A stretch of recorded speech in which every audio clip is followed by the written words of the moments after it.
Galera, é o seguinte, aqui quem está falando não é o deputado Romário, não é o ex-jogador de futebol Romário, o ídolo Romário.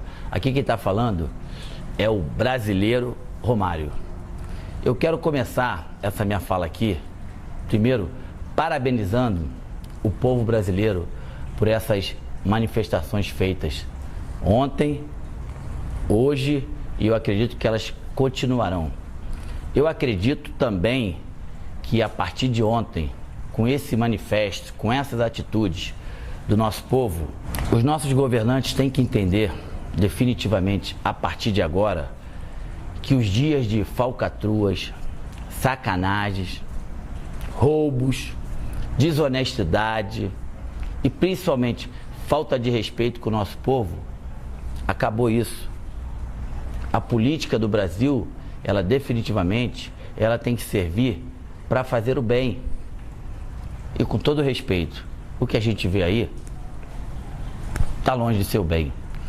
Eu vou falar alguns dados para vocês que eu tenho certeza que muitos já sabem, só para registrar. O Brasil, quando aceitou ser o país sede da Copa do Mundo, em 2007, a previsão era de gasto de mais ou menos 23 bilhões.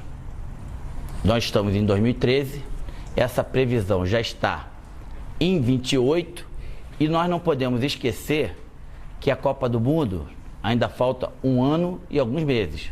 Então, vocês imaginam o quanto pode chegar isso. Só em estádio, o Brasil investiu 7,1 bilhão de reais. Isso poderia proporcionar ao Brasil as seguintes situações que eu vou dizer aqui. 8 mil escolas novas. Poderia doar para a população 39 mil ônibus escolares, 28 mil quadras esportivas em todo o país.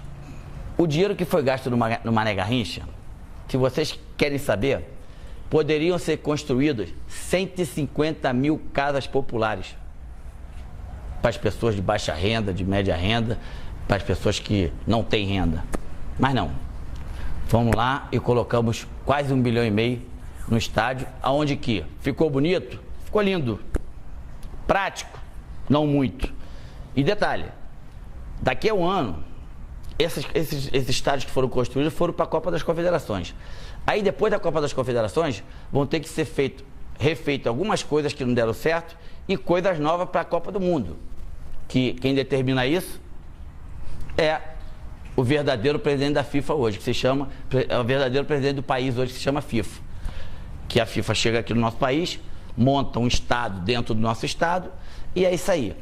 Mais um dado importante, das últimas Copas, África do Sul. A África do Sul teve um gasto de 7,7 bilhões. O Japão teve um gasto de 10,1 bilhões de reais. A Alemanha teve um gasto de 10,7. E o Brasil já está com um gasto de 28 ponto alguma coisa. Ou seja, desculpa a expressão, sacanagem, né? É sacanagem com o nosso dinheiro, é sacanagem com o dinheiro do povo, é falta de respeito, é falta de escrúpulo. E demais, uma outra coisa que eu poderia muito bem passar aqui sem falar, mas as pessoas me conhecem, sabem como eu sou. Imagina quantas pessoas estão se enriquecendo com isso. Vocês têm ideia? Quando chegou na Casa Lei Geral da Copa, houve um artigo meu e do deputado Afonso Ram que pedíamos que a FIFA deixasse 10% do seu lucro para que esse dinheiro fosse totalmente investido na base do futebol, principalmente daqueles times que não tem muita tradição, e também em pessoas com qualquer tipo de deficiência para poder ter a oportunidade da prática do esporte. A FIFA até hoje não respondeu se vai deixar.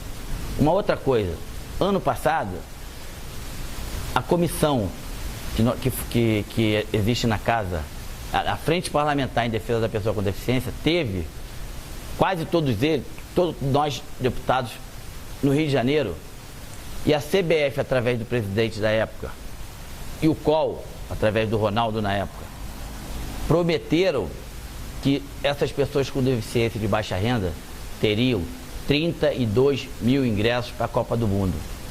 Aí eu pergunto a vocês, cadê? A presidenta atual do nosso país, que se chama FIFA, ela vai chegar aqui, vai ter um lucro de 4 bilhões de reais e teria que pagar mais ou menos em imposto 1 bi e não vai pagar. Ou seja, ela vem, monta o circo, não gasta nenhum e leva tudo. Perguntar para mim se eu sou contra a Copa do Mundo? Claro que não. Eu sou bastante a favor da Copa do Mundo. E vou dizer mais, lá atrás, quando o país recebeu como país sede da Copa do Mundo, eu estava lá presente e me fizeram 2 perguntas. O Brasil tem condição de fazer a Copa do Mundo e tem condição de fazer uma das grandes? A minha resposta daquela época foi: não só tem condição, como vai fazer a maior Copa de todos os tempos. Só que depois de tantos anos, de 2007 para cá, as coisas, infelizmente, elas desandaram para um lado que totalmente negativo. Orçamentos que foram feitos em relação a estádio, aeroportos, mobilidade urbana, acessibilidade, tudo errado lá atrás. E quem paga com isso é o povo. Então, os políticos, aqueles que foram votados pelo povo, aqueles que têm por obrigação de dar uma qualidade melhor de vida ao povo, que viram com seus próprios olhos o que aconteceu ontem, o que vai acontecer hoje, amanhã, e eu tenho certeza que vai continuar acontecendo até esses políticos tomarem vergonha da cara e entender que o Brasil é do brasileiro. Eu tenho certeza que agora nós temos por obrigação de colocar o país nos trilhos certos, no rumo certo, porque o Brasil, o povo brasileiro cansou. O povo brasileiro entende que o seu filho não pode ficar mais nos corredores dos hospitais públicos esperando materiais de sobrevivências para essas pessoas, para os filhos, irmãos, pais, e depois de 2, 3 horas essas pessoas morrem. Enfim, continue fazendo essa manifestação, continue indo às ruas, sempre pacificamente. Só assim que os deputados, quando eu falo de deputados, vocês sabem que eu também sou, vamos ter que entender que as coisas têm que mudar. E só vai mudar se o povo, com a atitude de ontem, de hoje e de amanhã, continuarem com essa atitude. Parabéns. Mais do que nunca, eu me orgulho de ser brasileiro.